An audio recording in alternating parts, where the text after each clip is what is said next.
আসসালামু আলাইকুম বাংলাদেশের নাগরিকবৃন্দ এবং আমাদের সামনে থাকা আমাদের সাংবাদিক ভাইয়েরা, গণমাধ্যমের ভাইয়েরা এবং আম জনতা দলের সহযোদ্ধারা যারা এখানে উপস্থিত আছেন, সবাইকে একটি জরুরি খবর আমরা দিচ্ছি। সেটি হলো হিরো আলম ভাই আম জনতা দলের রাজনীতি করার উদ্দেশ্যে আজকে এর সদস্য ফর্ম পূরণ করেছেন।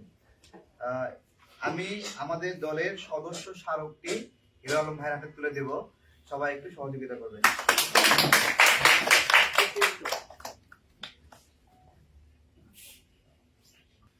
আমরা হিরো আলম ভাইকে ফুল দিয়ে আম জনতা দলে আমরা একটু অভিনন্দন জানাই। একটু আসেন,